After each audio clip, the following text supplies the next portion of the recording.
SpaceX capsule back on Earth, paves way for new manned U.S. flights. SpaceX's Crew Dragon capsule completed its NASA demonstration mission Friday with a successful splashdown in the Atlantic Ocean, paving the way for the resumption of manned space flights from the U.S. After hours of suspense, the Crew Dragon touched down in the Atlantic Ocean at 8:45 am some 230 miles 370 kilometers off the coast of the U.S. state of Florida.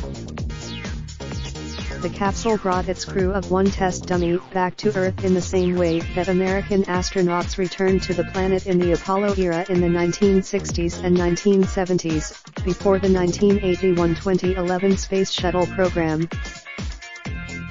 NASA TV footage showed the capsule gently drifting into the ocean, its descent slowed by its four main orange and white parachutes, which folded into the water around it as boats sped toward the site. Good.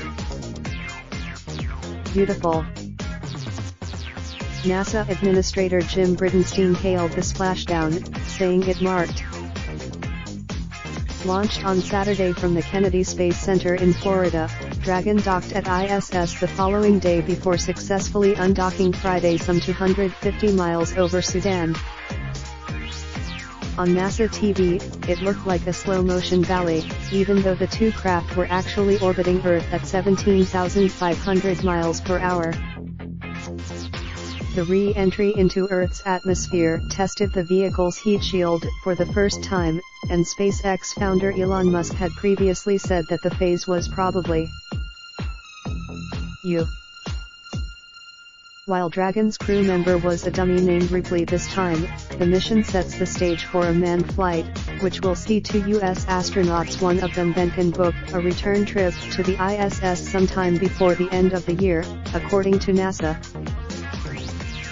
Boeing is also in on the project to resume manned spaceflight from U.S. soil after an 8-year hiatus. NASA and the administration of President Donald Trump have spent all week extolling the historic nature of the mission. It represents the first private space mission to the ISS, as well as the first time a space vessel capable of carrying people was launched by the U.S. in 8 years. Dragon also marks a return to a vintage format. It is the first U.S. capsule since the pioneering Apollo program. Capsules have no wings and fall to the Earth, their descent slowed only by parachutes, much like the Russian Soyuz craft, which lands in the steppes of Kazakhstan. The last generation of U.S. spacecraft, the space shuttles, landed like airplanes. Shuttles took after the program was retired, the U.S. government, under then-President Barack Obama, turned toward SpaceX and Boeing to develop a new way to ferry its crews, paying the firms for their transport services. Due to about 3 years of development delays, the switch has come to fruition under Trump. For now, Russia will continue to be the only country taking humans to the ISS. NASA Vice Raindrop, drop top smoking, no cooking the hot pot.